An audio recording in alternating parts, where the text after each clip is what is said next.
Assalamu alaikum warahmatullahi wabarakatuh. Akkam nagaa jirtu fayyaa keessanii. Telegiraamii yeroo hedduu amma nama hedduu rakkisaa yeroo kanatti. Kanaafuu telegiraamii akkamitti akka banannuu fi akkamitti akka gartee sirreeffannee banannu kan wal barsiifnu ta'a. Namni gartee chaanala kanaaf haaraa taatan sabiskiraayib gochuu hin dagatina. Amma kallattimaan gara gartee aappii gadi buusuutti deemnaa jechuudha. Dura sabiskiraayib gochuu hin dagatinaa, koomantii godhaa, sheeris godhaa,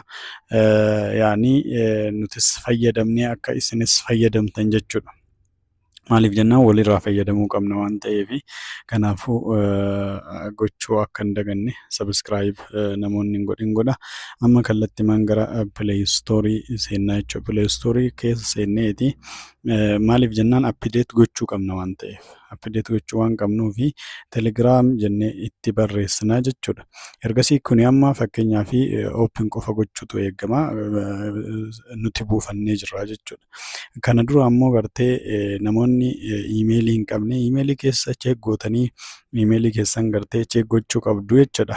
Akkaawuntii enda baakaappii kan jedhu keessa seentanii yoo laaltanii fiduu danda'a jechuudha. Iimeelii keessaa qabaachuun dirqama jechuudha. Iimeelii silkii keessan keessaa qabaachuun dirqama. Achi booda irra hin seennaa telegiraamii keenya irra erga seennee booda wanta gochuu qabnu istaarti goonaa jechaadha. Banuudhaaf jechuudha. Achi booda biyya filachuu qabna. Biyya keessa jiru takkaa'uu lakkoofsa ittiin banannu san biyya Itoophiyaa yoo ta'e lakkoofsa biyya Itoophiyaa, biyya alaas yoo ta'e lakkoofsa biyya sanii filachuu qabna. Sana booda ammoo erga filannee booda koodiin akkanatti erga nu ba'e booda maal goonaa lakkoofsa keenya itti galchinaa jechuudha. Lakkoofsa keenya itti galchinaa jechuudha. Kan biyya keessa jiru erga koodiin nu ba'e booda ergasii irratti dhoyina yes jennee irra deebinee irratti dhoyina. Sana booda akkana nuuf barbaada jechuudha. Erga inni nuuf barbaadee booda choice login email kan jedhu sii fidaa. Iimeelii kee itti galchuu qabda jechuudha. Iimeelii reef garteetiin wantaa keessaa yoo hin qabaatiin silkii keessaa yoo hin qabaatiin iimeelii kee maal gochuu qabda itti galchitaa jechuudha. Iimeeliin kee jechuun keessaa qabaachuun iimeelii dirqama. Iimeeliin keessan ammoo iimeelii kee ta'uu qaba. Ka paaswoordii beektu ta'uu qaba. Kan ammoo gizee biraallee itti fayyadamtu ta'uu qaba jechuudha. Iimeeliidhaan wal qabsiisuun dirqama.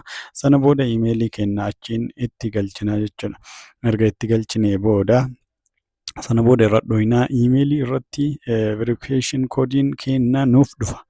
Sana booda baanee aappii Gmail kan jedhu aappii kana kinu jechuudha. Aappii kana irratti gadi dhoyinaa. Sana booda ammoo koodiin akka kanatti nuuf dhufa jechuudha. Nuuf dhufeera argitanii jirtu. Kanaafuu sana booda erga koodii san yoo barbaanne koppii gochuudha. Yoo barbaanne ammoo sammuutti illee qabachuudhaani akka dandeenyu yookaan barreeffachuudhaani itti galchinaa jechuudha. Sana booda erga itti galchine booda akkanatti nuuf fida. Amma ammoo silkii irratti verifikashiniin akka nu dhufu silkii irratti amma kan reefi iimeelii irratti nuuf dhufe amma ammoo silkii irratti nuuf dhufuu qaba jechaadha. Kinu akkuma argitan gubbaarraan bilbilamee jira. Kallattiidhaan jechuun otomaatik kaalii jechuun bilbilaa kan bilbilaati jechuudha. Sana booda akkanatti erga dhufee booda itti galchina. Kan nu dhufe sanii yookaan bilbilaan siif himaa yookaan gartee miiseejiidhaan sii dhufuu danda'a. Isa san itti galchinaa jechuudha. Miiseejiidhaan baay'ee yeroo hedduu miiseejiidhaan dhufa. Miiseejiidhaan itti galchinaa jechuudha. Walii galaa miti dagachuu hin qabnu isa san ammoo jechuun kan dogongoraa irratti itti galchuu hin qabnu jechuudha. Walii galle saniifiyyuu erga inni seenee booda san itti galchinee booda maal gochuu qabnaa keessa seennee waan barbaanne sirreeffachuu qabnaa jechuudha.